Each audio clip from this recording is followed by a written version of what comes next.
District of Conservation is sponsored by CFACT. To learn more about our sponsor, head over to cfact.org. Thank you so much for listening to the show. Welcome to District of Conservation. I am your host, Gabriella Hoffman. This podcast offers a sober examination into all things hunting, fishing, shooting sports, energy, environment, and the public policy surrounding it. And this podcast also specializes in original interviews that you won't hear elsewhere. Here's what I have for you today. Republicans are dropping their support of the Return Act in wake of revelations that it doesn't safeguard Second Amendment rights. I'll also talk about Gordon Ramsay being harassed by vegans and vegetarians on TikTok and other social media platforms for posting about taunting lamb in preparation of making it, which is crazy. And then another interesting story that is from a few weeks ago about how wolf attacks correlate to far-right politics, according to a German study, although more wolf-human interactions don't really correspond to that. I don't know how they made that connection, but we'll digest that today. And at the end of the show, I will reveal for you our special guest for tomorrow's episode on the podcast. You don't want to miss it. It's a return guest and actually one of our most popular guests ever. So stay tuned to find out who we're bringing on to the podcast. Thanks for listening today. Let's talk briefly about an update to the Return Act. If you need a primer on the Return Act, we have discussed at length here on the podcast, and I've also dedicated a column to this on the Return Act. And if you go back to episode 285, I explain what it is, why this is a very horrible piece of legislation, and how it actually does not safeguard Second Amendment rights, and also gives ammunition to animal rights advocates to deplete, or rather encourage the depletion of conservation funding, why most in the gun industry and firearms industry are opposed to changes to Pittman-Robertson in this manner. So go back to episode 285. I have it attached in the show notes if you're needing a primer.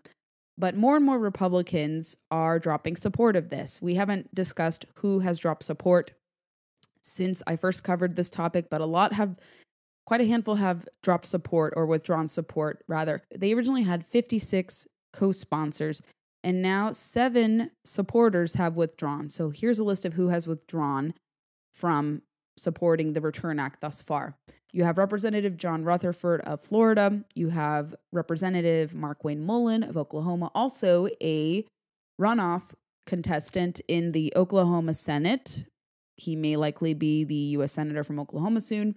You have Representative Austin Scott of Georgia, who is actually a sponsor of modernizing the Pittman-Robertson Act. So it was very weird of him to support this in the first place. Probably got a lot of misinformation about the bill. Good he reconsidered.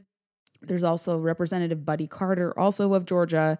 Then you had Glenn Grothman of Wisconsin. He was withdrawing on July 26th last week. And then you have this morning Representative Scott DeJarlis of Tennessee, if I'm pronouncing his name correctly, and also Trent Kelly of Mississippi. So that brings it to 7. Bill's sponsor has intentionally misled his fellow Republicans about what Pittman-Robertson does. And I think something I honed in on the previous episode and in my writing too, if you get rid of Pittman-Robertson and restructure it as this member has proposed, Andrew Clyde, you're also essentially getting rid of public target ranges. And if you're just learning how to shoot, you're new to the firearms industry, you want to learn how to shoot, and you can't afford going to a private range because private ranges are getting quite expensive and they're very crowded in the summer. So if you're in a state that has a lot of public land offerings or public shooting offerings in largely Western states or even in Southern states, wherever, these public ranges are wonderful.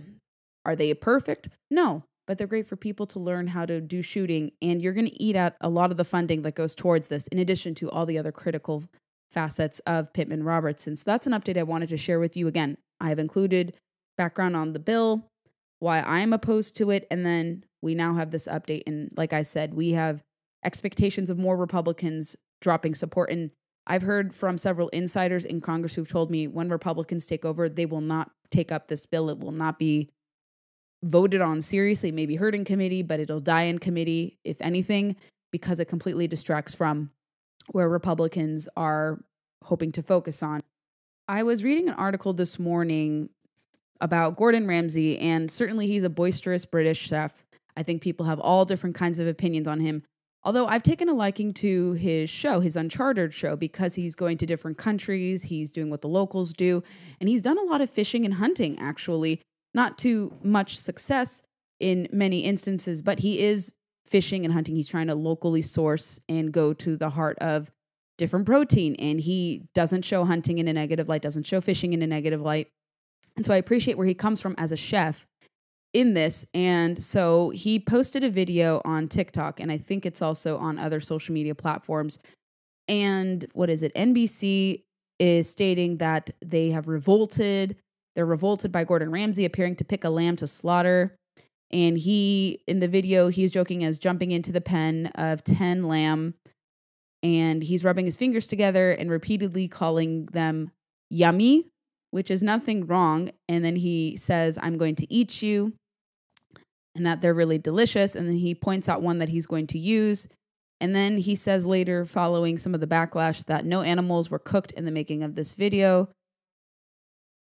And the lamb sauce was still not found in the making of this video, a reference to a 2006 meme derived from a scene of his show, Hell's Kitchen, in which he asked a contestant for lamb sauce.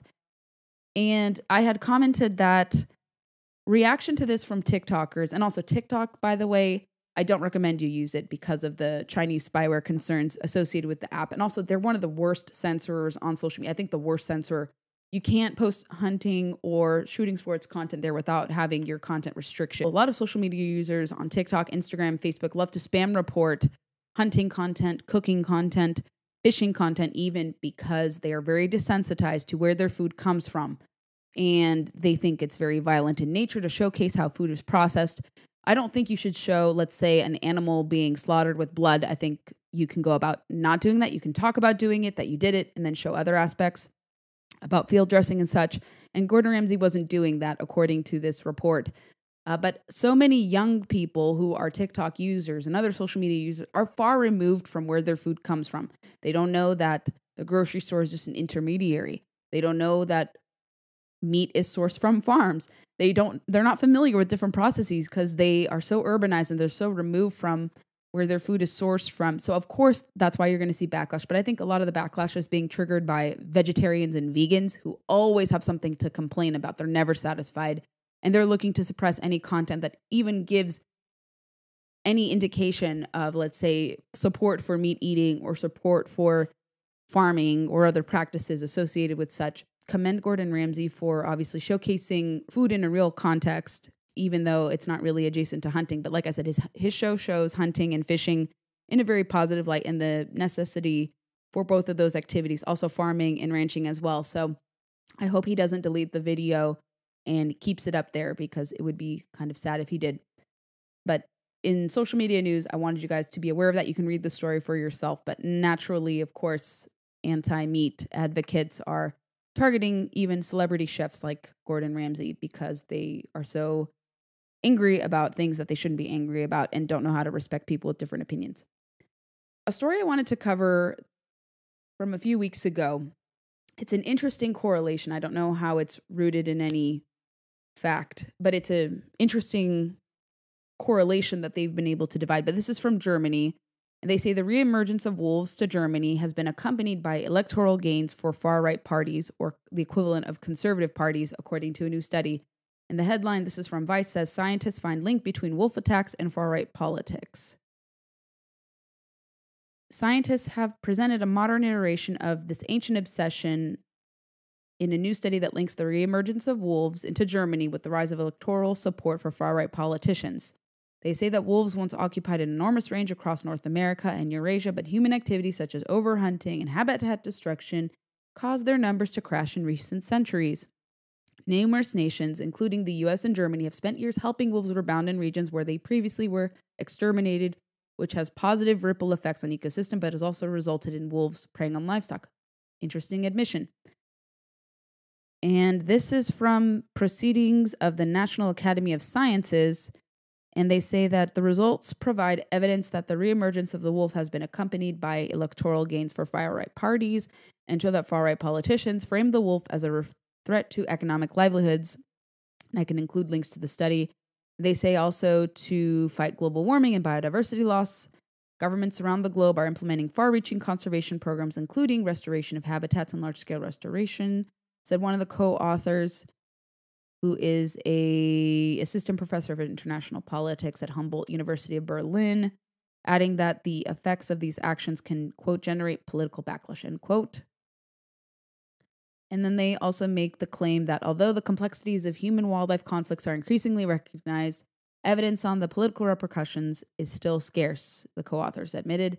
The growing success of far-right radical parties across Europe, which have an ambivalent or outraged negative stance towards conservation, makes this a particularly pressing issue, end quote. I don't see any correlation of that here in the States so much in terms of leading to the election of, let's say, so-called far-right. I don't like that term because then you're conflating alt-right with general mainstream conservatives. That's done deliberately. But if we were to see, let's say, the reintroduction of wolves correlating to conservatives here in America being elected, we would see that in Colorado. Maybe we'll see that in Colorado this fall with the midterm elections. I'm not sure.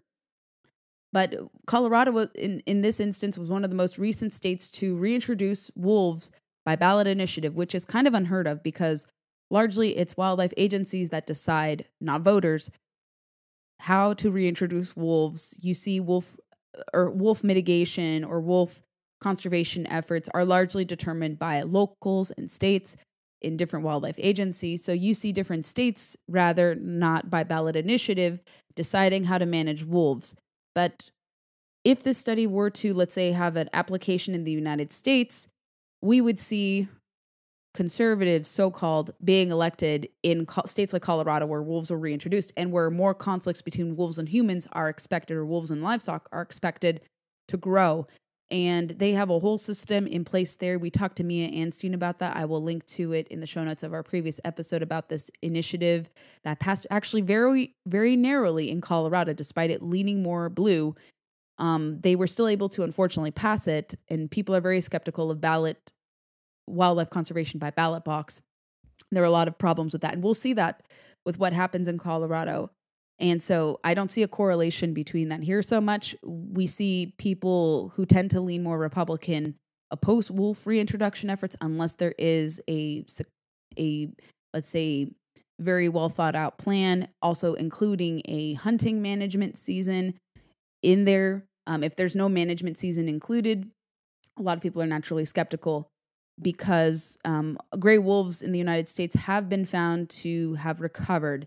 They've met a certain threshold for recovery. They have been delisted. They were delisted under the Trump administration, but naturally, of course, Biden administration has said, nope, we have to put and reapply threatened and endangered protections back on the gray wolf. And there's a whole debate surrounding that I can go into later. But we have talked about wolf reintroduction efforts. But until Colorado flips red, I don't know how this study can be applied in the United States so much. And if you were able to make it to the end of today's episode, I am pleased to announce that this week we are going to be sitting down with Fox News contributor and Town Hall News editor Katie Pavlich, a favorite of listeners. Her episode from a few years ago, I think it was 2020, her episode is episode 79. I'll link back to it if you want to listen to it, is our most downloaded episode ever. And she's going to come on to talk about her new Fox Nation series, Luxury Hunting Lodges of America. I got to binge watch all 4 episodes recently, actually when I was in Colorado and had some free time.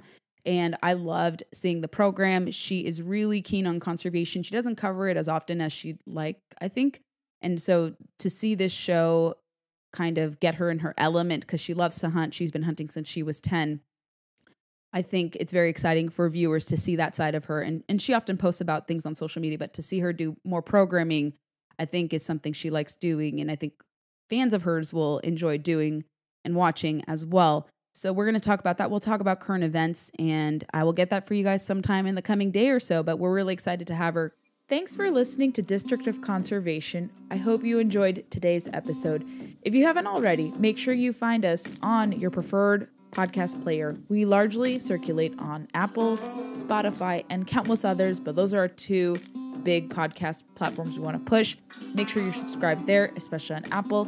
If you like the podcast a lot, go leave us some reviews. We'd be more than grateful to get some 5-star reviews from you guys.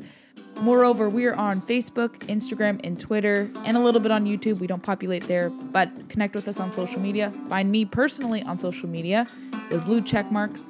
Super easy to find, and I would love to hear your feedback and know who you'd like to see on the podcast. Thanks for listening to District of Conservation. Stay tuned for the next episode.